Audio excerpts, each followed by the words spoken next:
Good morning. My name is Richard Wexler, and this is episode 3 of our podcast entitled Elder Ep, Understanding the Complexities of Aging and Care. So a very quick recap.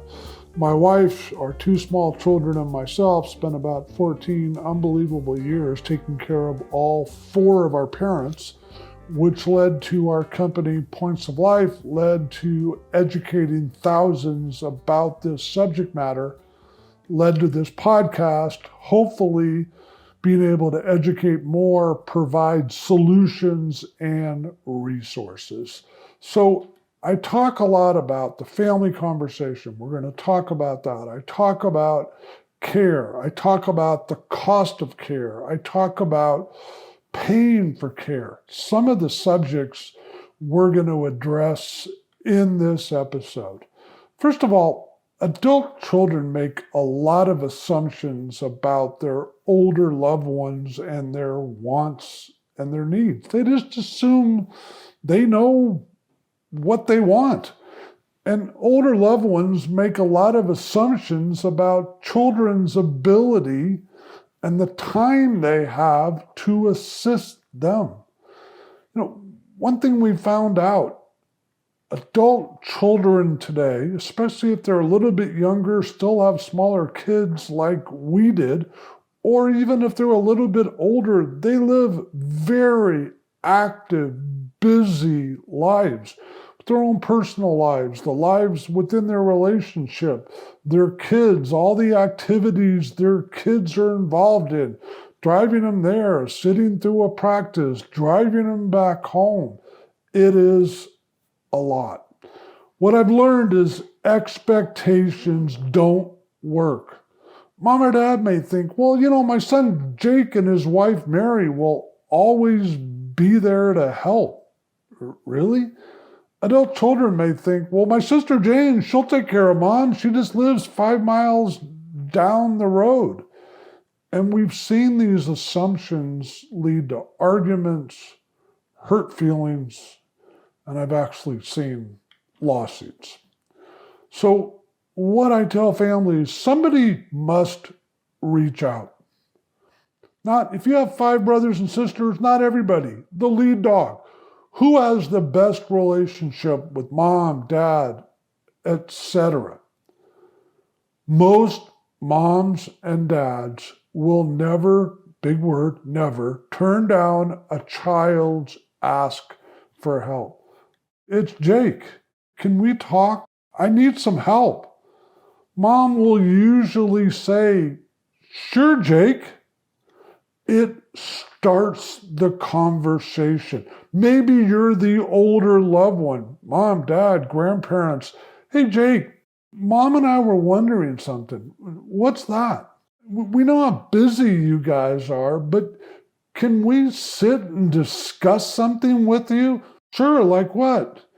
Well, we were talking about our wishes and planning as we get older. You're starting a conversation, whether it's the adult kids going up or mom and dad coming down. There's a lot of information you need to understand. What do your older loved ones want? Where do they want to live as they age? Are they going to give you, we want to die with our boots on in the home? Does that make sense? What happens when you're in one city, brothers and sisters are in different cities, and everybody's in a different location than mom and dad? How's that going to work?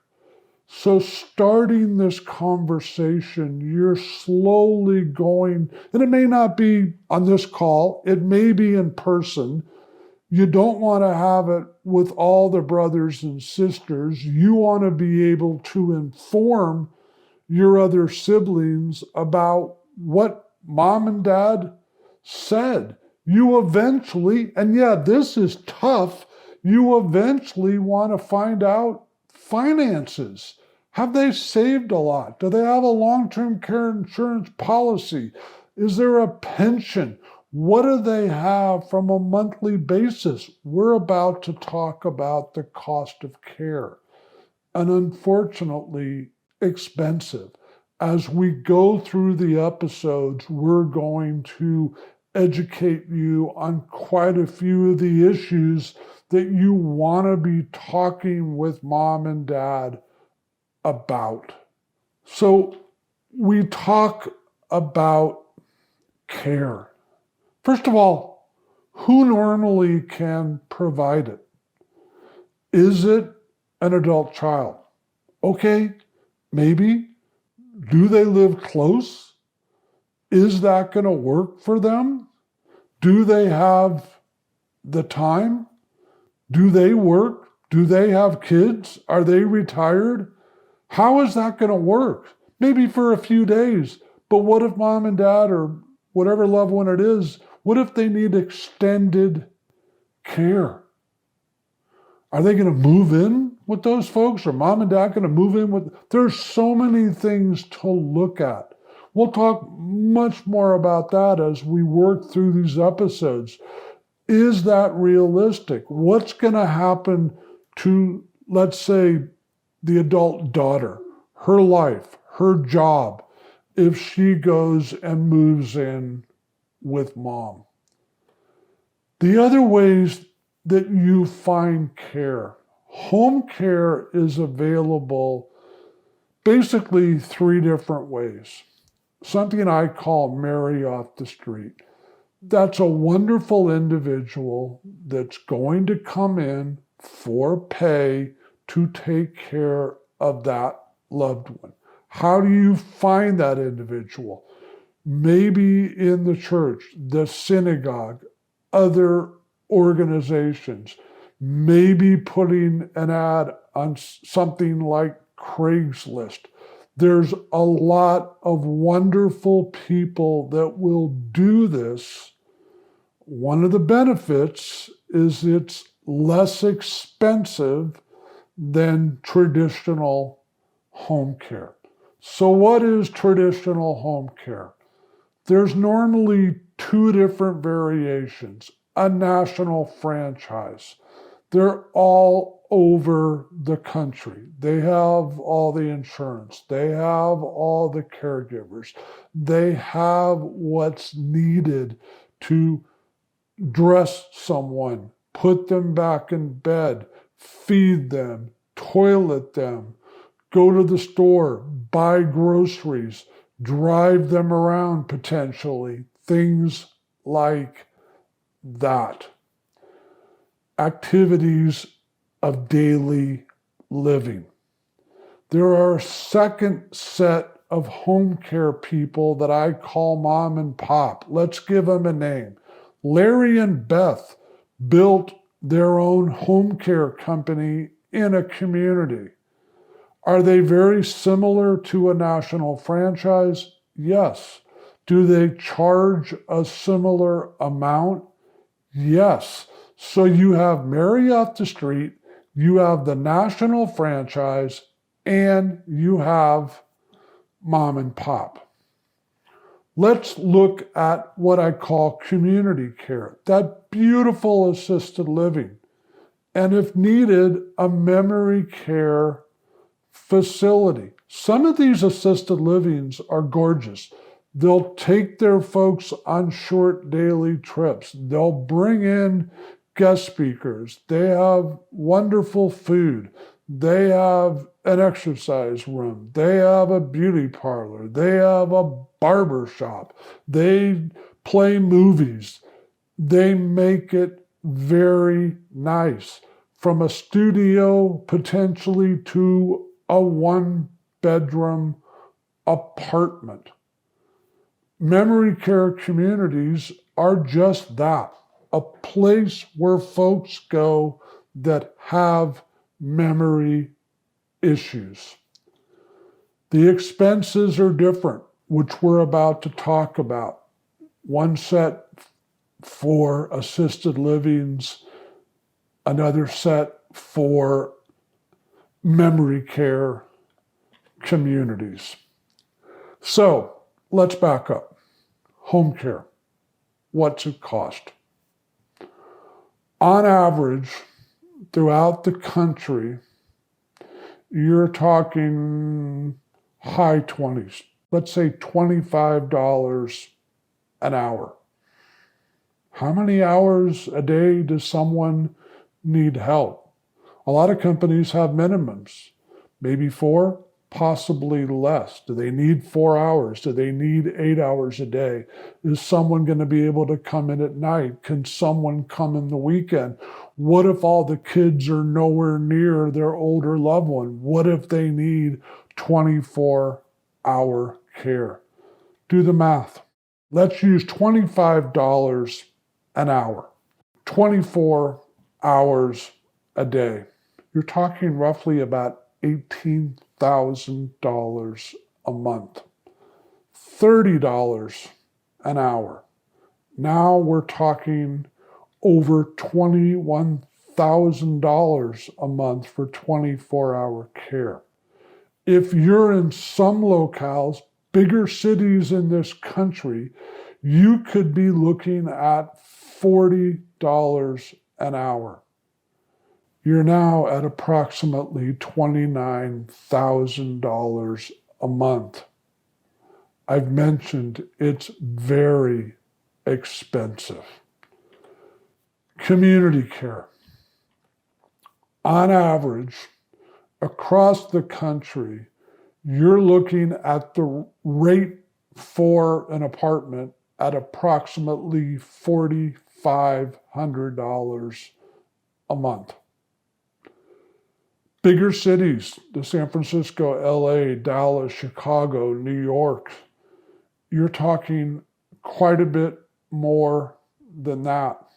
Memory communities, on average, across the country, $8,000 a month. Bigger cities, you're talking north of $10,000 a month. What I've seen, unfortunately, they don't have the staff that can sit with mom or dad for 24 hours a day. If you need someone to spend many hours a day with your loved one in a community, you're going to have to supplement and bring in home care as well. Now you're looking at 2 bills, the community's bill and the home care bill. I've been saying, folks, it's not cheap. Part of this whole idea of planning, we need to start from a national perspective of saving the dollars, not only for retirement, but for care if stuff happens. Let's talk about some of the ways to pay for care. And we're going to get in further episodes into a lot more detail about this. First, what I call your own financial means. Their piggy bank. The family's financial means. Their piggy bank. What if in our case, it's multiple people and that piggy bank or piggy banks needs to pay for care for multiples? The VA, the Veterans Administration. There's money out there for veterans and their spouse. Long-term care insurance. Most folks that sell long-term care insurance want people buying it 50s to 60s, usually at the latest. But it can be a great product to pay for home care, to pay for community living. A reverse mortgage, taking equity out of the home to pay for care in the home. You've probably seen a multitude of commercials accessing equity from a life insurance policy. One of the most popular ways to pay for community care if that individual owns a home, is sell it.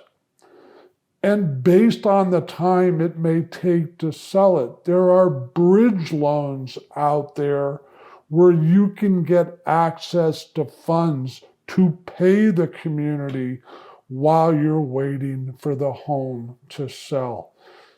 Does someone have other properties? Do they rent them? Can they take revenue from that rent? Does someone else have other properties that they could sell? There's a government program out there that we're going to talk more about that most people have never heard of, called the nuclear program. There is a program funded by the German government that is funded worldwide to help Holocaust survivors. The last two, Medicare. As we've talked about, Medicare does not pay for long-term care. It will pay a part of the hospitalization. It will pay a part of the time in skilled nursing or rehab. It will pay for durable medical equipment, the wheelchair, the walker, the oxygen, things like that. I know mom's been on Medicare for 20 years. Unfortunately, it's not going to pay for long-term care. Medicaid. We're going to talk about that. It's fairly similar in most states as to what it will pay for. There's a lot here, folks. There's a lot more that we're going to be talking about. We're going to get into these issues in a deeper level. We want to help you. We want to help you with the resources that you need. We want you. Please take this action item. Start thinking about this conversation with your family. Start thinking about which person in your family should place that phone call to mom, dad, grandparents, in-laws, whomever it may be. Think about the way you want to approach that call, asking for help, asking for advice. Remember, please email us. I'm about to give you that email address again with comments, questions. We're going to address them.